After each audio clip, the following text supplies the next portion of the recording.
Dua kes COVID-19 sedang berada dalam kategori 5 iaitu mereka yang memerlukan rawatan di unit rawatan intensif ICU. Sementara 3 kes berada dalam kategori 4 iaitu mereka yang memerlukan bantuan oksigen dan di bawah pemantauan rapih. Kementerian Kesihatan memaklumkan jumlah keseluruhan pemberian vaksin dos pertama bagi kanak-kanak berumur 5 hingga 11 tahun iaitu 84.5% dan 70.5% bagi dos kedua. Dalam pada itu, liputan bagi rakyat dan penduduk negara ini yang telah mendapatkan 3 dos vaksin adalah 72.1%.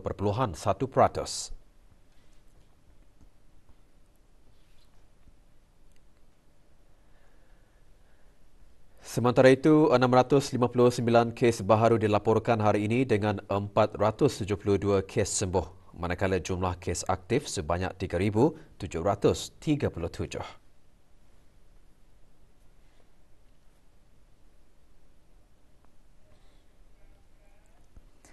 Penduduk Kampung Junjungan dan sekitarnya bakal mempunyai sebuah bangunan masjid baharu yang dijangka siap pembinaannya pada bulan Mei tahun hadapan. Sehubungan itu, pagi tadi diadakan majlis mendirikan tiang masjid baharu di kampung berkenaan yang disempurnakan oleh Yang Berhormat Pin Urdana Khatib Datuk Paduka Seri Setia, Ustaz Haji Awang Badruddin bin Pengarah Datuk Paduka Haji Awang Othman, Menteri Haliwal Ugama selaku Yang di-Pertua Majlis Ugama Islam Brunei MUIB dan Yang Berhormat Datuk Paduka Awang Haji Muhammad Juanda bin Haji Abdul Rashid, Menteri Pembangunan. Bangunan masjid baharu itu nanti boleh menampung 1,624 jemaah dengan pembinaannya menggunakan tabung dana bagi pembinaan Masjid Negara Bendera Salam berjumlah 4.9 juta ringgit.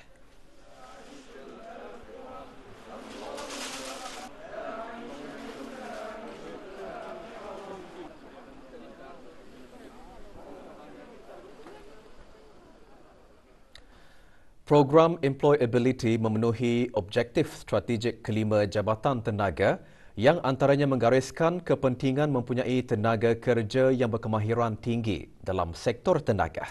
Menerusi perantisan industri, ia diharap dapat menutupi jurang bekalan dan permintaan pekerjaan yang tidak sepadan dalam industri. Awang Haji Azhar bin Haji Yahya, Setiausaha Tetap Jabatan Tenaga di Jabatan Perdana Menteri, menggariskan perkara tersebut semasa majlis penandatanganan pelatih dalam perkhidmatan pengambilan kedua program perantisan Under Employability Brunei LNG Social Investment Flagship pagi tadi. Hadir Yang Berhormat Datuk Seri Paduka Awang Haji Ahmadin bin Haji Abdul Rahman, Menteri Hal Ehwal Dalam Negeri. Bagi pengambilan kedua, 9 pelatih dalam perkhidmatan terpilih untuk mengikuti latihan di pertubuhan latihan berdaftar selama 3 bulan, diikuti oleh latihan dalam perkhidmatan selama 4 bulan. Majlis penandatanganan diadakan sempena Minggu Tenaga, Persidangan dan Pameran Pertengahan Tahun MYCE 2022. Orang-orang yang kami ambil adalah orang-orang yang tidak bekerja lagi dan mereka ada experience, pernah bekerja dalam bidang scaffolding, rigger dan marker fitter. But this time aku kena hantar untuk jadi ambil course marker. So kira aku belajar benda baru lah as a marker fitter. Pengalaman tu apa yang aku dah tahu, jadi tahulah apa yang aku belajar di sana. Orang banyak yang mengajar aku yang barang barulah. Wakil-wakil daripada 20 syarikat dalam sektor tenaga dan pembinaan yang mengambil bahagian dalam program perantisan kompetensi kesihatan, keselamatan dan alam sekitar masing-masing menerima sijil penganugerahan semasa pelancaran program berkenaan. Majlis diadakan di Pusat Persidangan Antarabangsa Berakas petang tadi.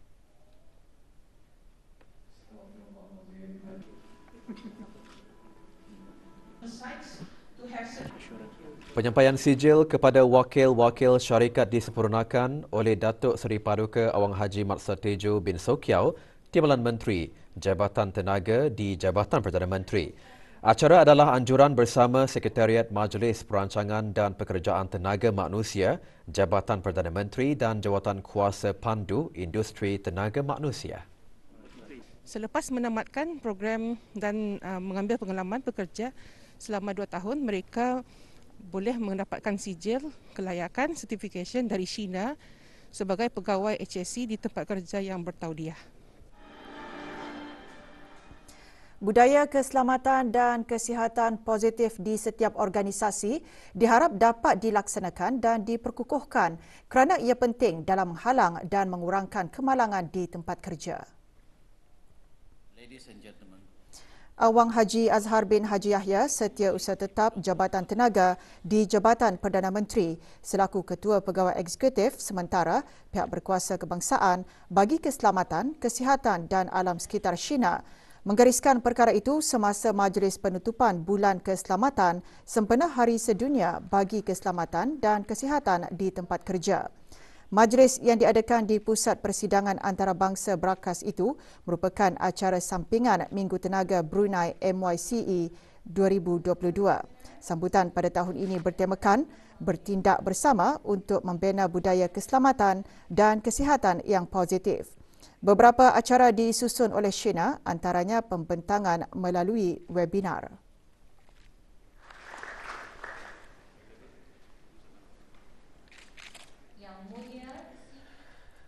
Semua agensi, industri dan individu digalakkan untuk memainkan peranan masing-masing dalam menjadikan negara ini tempat yang selamat untuk bekerja dan tinggal dalam mencapai matlamat wawasan negara 2035 iaitu kesihatan dan keselamatan bertaraf dunia.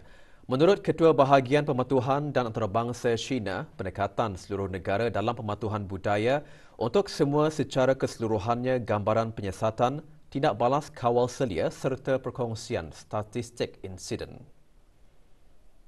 Kami jadikan data-data tu di translate into information maklumat bagi pembelajaran yang boleh digunakan untuk memperbaiki lagi cara-cara ketani mengamalkan aktiviti-aktiviti kesihatan dan keselamatan di tempat kerja.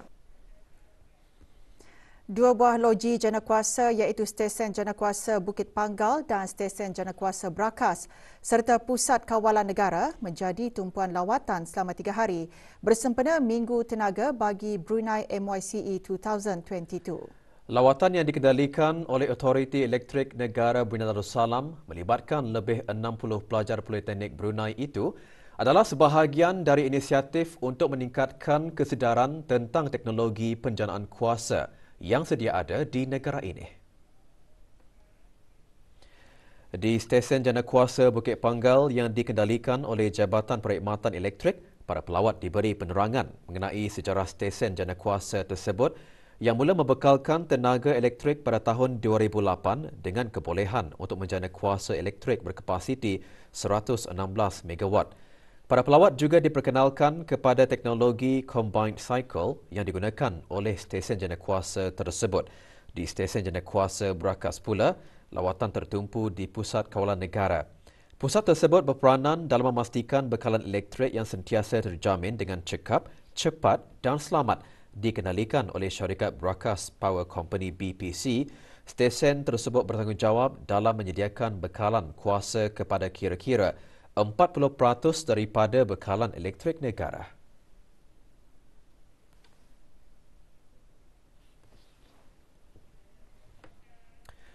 Tindakan bersepadu di peringkat kebangsaan, serantau dan antarabangsa perlu dilaksanakan bagi menjaga kesejahteraan lautan.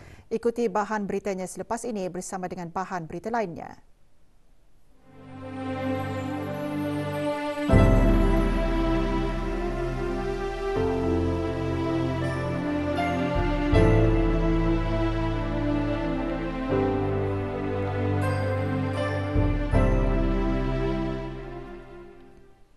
Setiap lapisan masyarakat perlu memainkan peranan masing-masing melalui pendekatan seluruh negara bagi memelihara ekosistem marin. Di samping itu, kesedaran global mengenai manfaat yang diperoleh daripada lautan, terutamanya dalam sektor perikanan dan pelancongan, juga harus dipertingkatkan.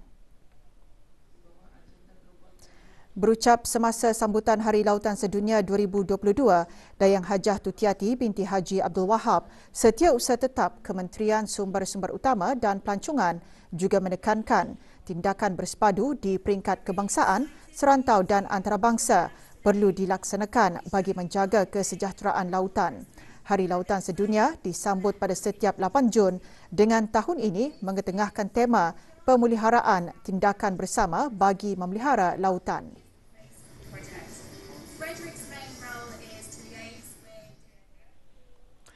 Peluang menziarahi makam Rasulullah sallallahu alaihi wasallam dan Taman Raudah antara aktiviti yang tidak dilepaskan oleh para jemaah haji semasa berada di Madinah Al-Munawwarah.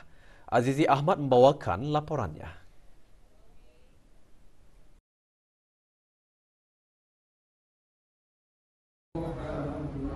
Salah satu aktiviti yang tidak dapat dilepaskan peluang para jemaah haji adalah menziarahi makam Rasulullah sallallahu alaihi wasallam dan Taman Raudah.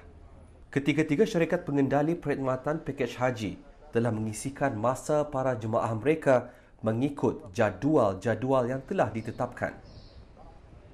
Salah seorang jemaah ketika ditemui berkata, peluang yang jarang sekali didapati ini setentunya akan menjadikan ianya kenangan manis yang sukar untuk dilupakan. Rasa rawan hati lah pasal batas sudah dah datang ke sini kan.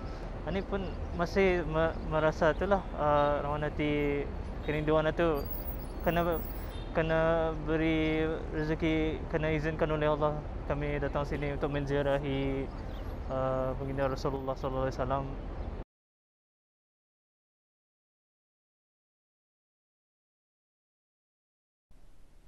Para jemaah haji negara Brunei Darussalam kemarin berpeluang mengerjakan sembahyang fardu Jumaat mereka yang pertama di Masjid Nabawi, Madinah Al-Munawwarah. Ikuti laporannya.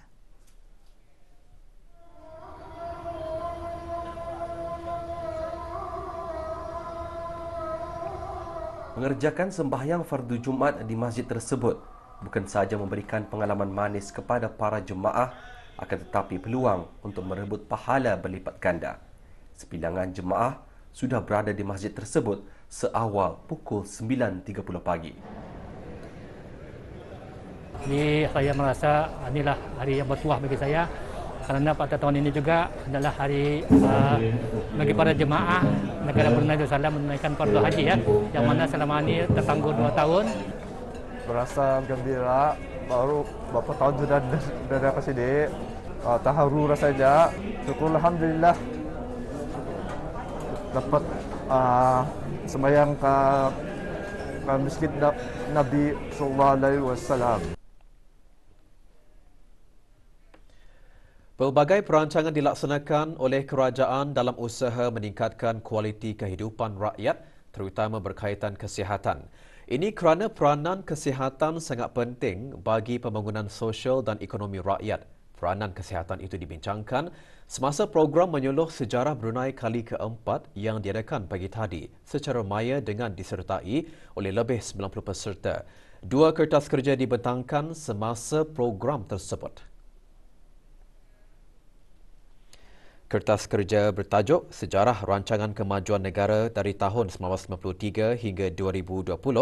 Tumpuan kajian perkhidmatan kesihatan dan penyakit kronik dibentangkan oleh Dayangku Nur Rafidah binti Pengiran Muhammad Syamri, Ketua Kumpulan Conquest Sdn Bhd.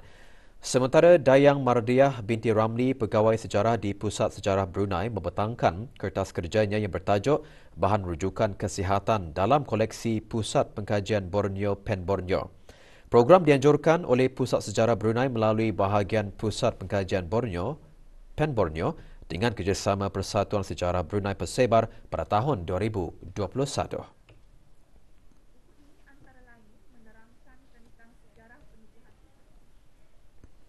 Orang ramai dinasihatkan supaya tidak menggunakan satu produk kosmetik yang hasil dari ujian makmal bahagian farmasi.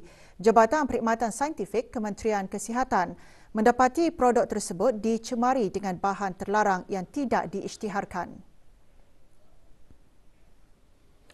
Kementerian Kesihatan memaklumkan produk kosmetik tercemar tersebut ialah Brilliant Skin Essential Whitening Facial Cream, Maintenance Cream keluaran Filipina dicemari tretinoin. Bahan-bahan pencemar dalam produk berkenaan boleh mengakibatkan kesan mudarat yang membahayakan kesihatan. Penjualan produk tersebut termasuk penjualan secara dalam talian adalah menjadi satu kesalahan di bawah Peraturan Ubat Produk Kosmetik 2007 dan jika didapati bersalah, boleh didenda tidak melebihi RM5,000, penjara tidak melebihi 2 tahun atau kedua-duanya sekali.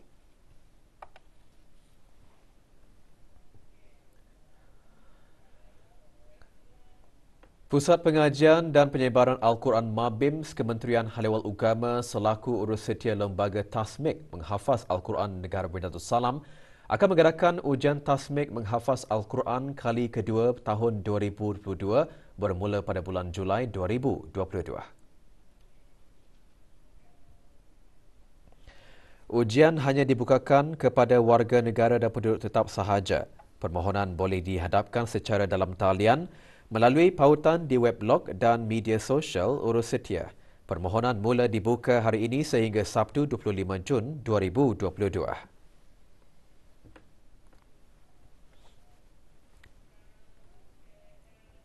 Persatuan Kanak-Kanak Cacat Kaca mengadakan Sukan Ria Kaca Cawangan Tutong kali keempat sempena ulang tahun penubuhannya ke-36. Majlis diadakan di Cawangan Pusat Berkenaan petang tadi. Hadir Awang Haji Awang Abdul Alim bin Haji Awang Othman, pengarah urusan kaca. Lebih 70 orang kanak-kanak kaca dari daerah Bina dan Muara, Tutong dan Belait menghadirinya.